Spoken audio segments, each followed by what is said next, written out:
We're gonna get the bars on this thing today, and I'll go over some of the wiring for our riser setup's just gonna be these spacers underneath the stock clamps. Give us a little extra height on the bars. I always run these solid aluminum riser bushings. I'd normally put Loctite on these bolts, but I think we're gonna swap them out, so I'm not gonna waste the time.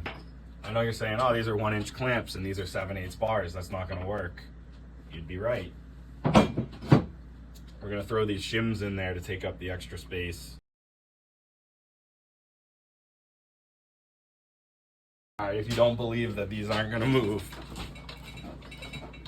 The other thing I'm always hearing is I don't wanna buy a new master, or I don't wanna buy a new clutch lever to run 7/8 bars.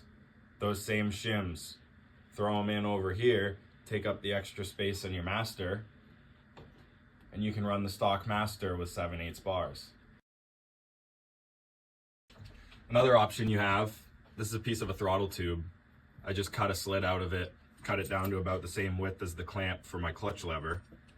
And we're just gonna use that as a shim over here to take up the extra space so we don't have to buy a new clutch lever.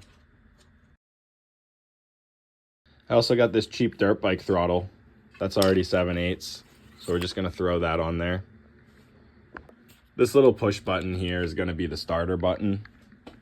So we have the harness that goes into the headlight, and all I did was cut it off, give us enough length to work with. And we have this white and gray wire here. Those are the kill switch. Those want to be connected. This black is for the starter button. So if we take our starter button, solder one lead to the black and one to the white and gray, that's what's going to start the bike. So this other wire that's stripped, the blue one, that's going to be your power for your headlight. And to ground the headlight, I'm just gonna hook it to that screw on the fork. For our headlight, we're gonna run this cheap LED. So this is everything that's unused in the harness, these extra wires. I like to just cut them to different lengths so not everything lines up with itself. And then we're gonna just put heat shrink tubing on the end of all of these instead of going further back in the harness to delete what we're not using. The wire's capped off with heat shrinks. I'm just gonna tape the end together. No one's gonna believe me on this. WD-40 grips. That'll dry in there and keep them waterproof. They'll stay locked on your bars. All right, bars are on. That's all done.